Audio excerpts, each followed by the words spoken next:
Fala pessoal, beleza? No vídeo de hoje nós vamos entender e aprender como criar records. O que são, quais são os seus objetivos, como criá-los e por que eles vieram para substituir os nossos models e DTOs. Vamos lá então. A primeira pergunta: qual é o objetivo de um record, certo? Para que nós devemos utilizar ele na nossa programação? Para criar classes imutáveis, que hoje nós conhecemos como DTOs e models, certo? Posso dar um exemplo aqui no nosso projeto. Isso aqui é um DTO e isso aqui é um model. Ambos têm em comum getters e setters, códigos boilerplate, perfeito? Todos esses códigos são repetitivos e agora serão desnecessários de implementá-los, pois eles já virão embutidos nos records. Perfeito? A partir de qual versão Java nós conseguimos utilizar os records? Na versão 14 do Java, nós já conseguimos utilizá-lo. Porém, nessa versão ele ainda estava disponível para testes, não era uma versão estável. Já na versão 16 em diante, ele já está a todo vapor. Agora vem a grande questão: como nós usamos records, certo? Como eu posso criar um record? Vamos começar aqui na nossa aplicação criando apenas um exemplo para demonstrar o funcionamento de um record. Nós criamos da mesma forma de uma classe, porém, ao invés de selecionar a classe, nós vamos selecionar um record. Eu vou criar aqui, por exemplo, o post record, certo? Observe que, ao invés de class, agora ele é um record. Além disso, ele tem uma estrutura semelhante ao de uma função, onde entre parênteses nós colocamos os atributos, certo? Os parâmetros desse carinha. Nada mais é do que os parâmetros do construtor principal desse objeto, perfeito? Como exemplo, eu vou pegar esses mesmos atributos e vou colocá-los aqui. Então, integer user ID, integer ID, string title e string body, perfeito? Fazendo isso, nós já substituímos, por exemplo, esse cara aqui, perfeito? Não precisamos mais dos códigos boilerplate, pois nós já conseguimos acessar as informações, ele já tem implicitamente esses códigos para nós.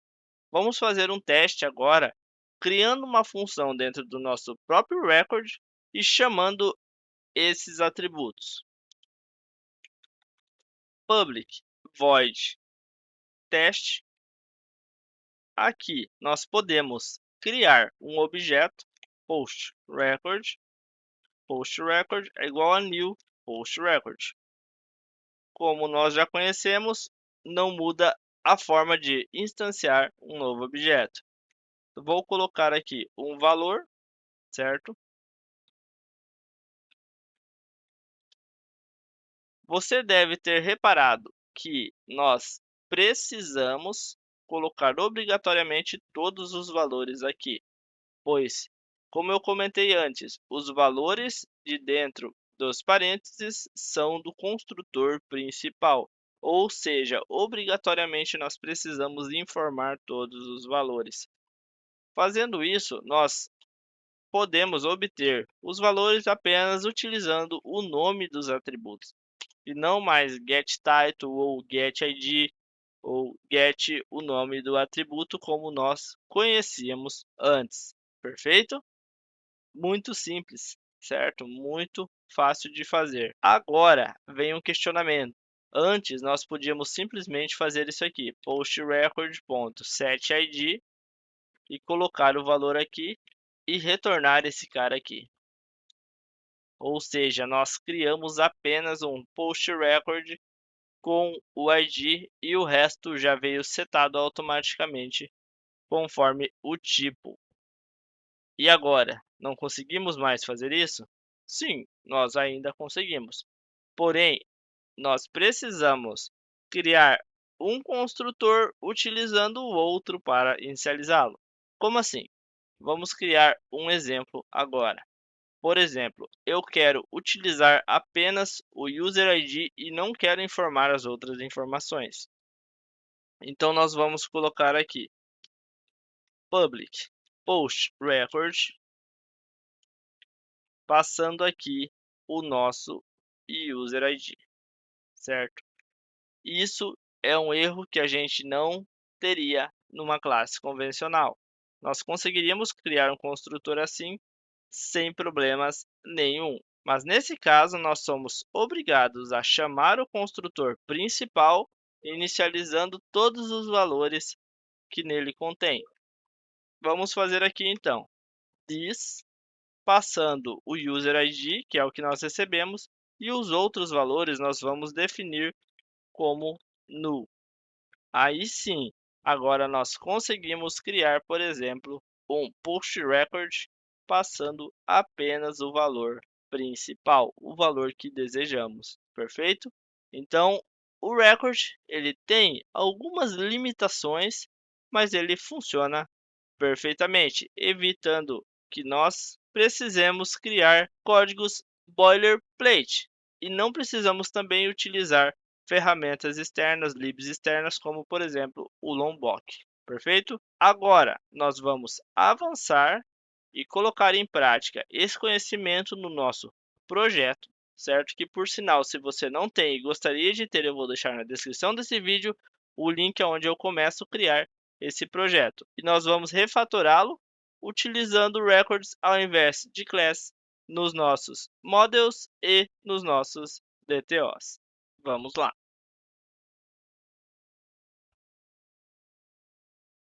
Vamos começar aqui pelo nosso client, o nosso DTO, certo?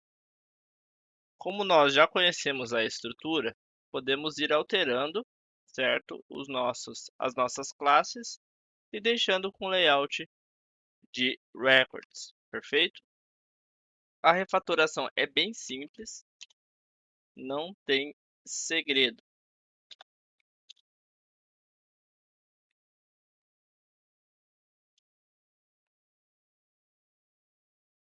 String title e string body, beleza? Feito isso, agora nós vamos para o nosso model, certo? Eu vou excluir esse exemplo que nós criamos, vou alterar a nossa model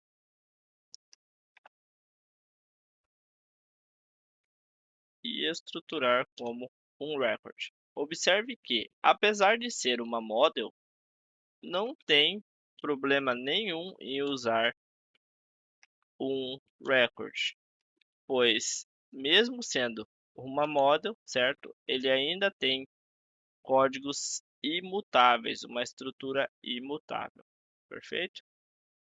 E as anotações também funcionam perfeitamente. Muito bom. Aqui no nosso DTO da controller, nós podemos fazer uma pequena correção aqui, que é colocar a inicial da classe em maiúscula, para manter um bom padrão de código. E vamos converter também para record. Aqui nós temos menos parâmetros, então string title e string body, beleza? Feito isso, nós já temos a estrutura pronta. Porém, nós temos aqui os nossos converters que ainda precisamos ajustar, certo? Pois eles utilizavam a forma antiga, utilizando os getters e setters, e agora precisamos colocar da nova maneira. Aqui no nosso new post DTO, nós precisamos informar apenas 3 atributos.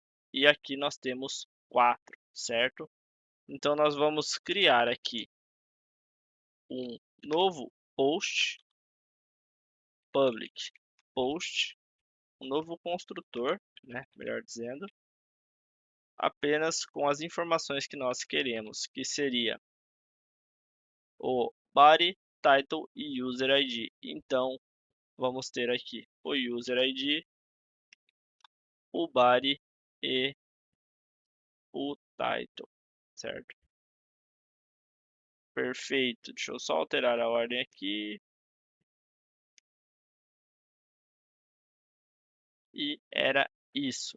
Aqui nós precisamos chamar o construtor, certo? Precisamos passar aqui o ID como null e as outras informações como desejamos. Muito bom. Agora sim, nós podemos vir aqui e passar o source.userid, source.title e source.body. Apagando esses outros códigos, nós podemos retornar direto esse carinha aqui, tá? E perfeito, esse converter já está alterado com sucesso. Agora nós vamos fazer a mesma coisa nesse outro carinha aqui. Como ele só tem dois parâmetros mesmo, então não tem problema em fazermos direto source.title e source.body.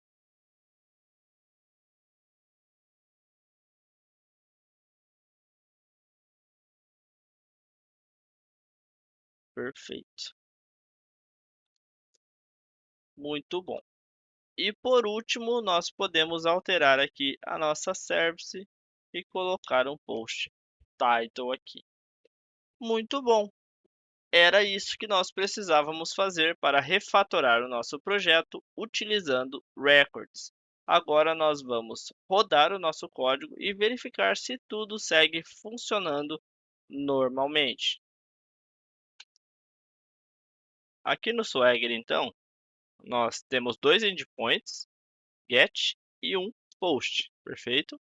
Esse post é o único que interage com a nossa model. Esses dois apenas replica informações que está obtendo do nosso cliente.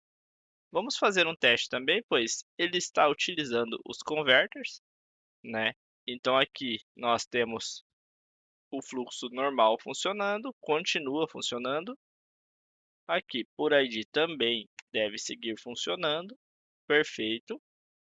E agora o nosso post, certo? Lembrando que o comportamento do nosso post é o seguinte: ele clona o que ainda não foi clonado, ou seja, como a gente está utilizando uma base de teste, uma API de teste, ela tem uma quantidade estática de registros.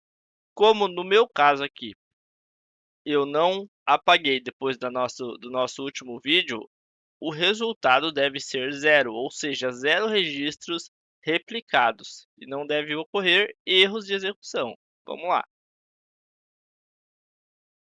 Olha só, perfeito.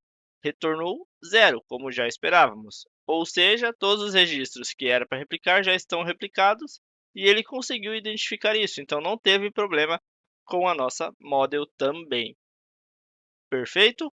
O que eu queria mostrar para vocês nesse vídeo era isso. Se você gostou, não se esqueça de se inscrever no canal, dar o joinha e aproveitar os próximos vídeos. Até a próxima!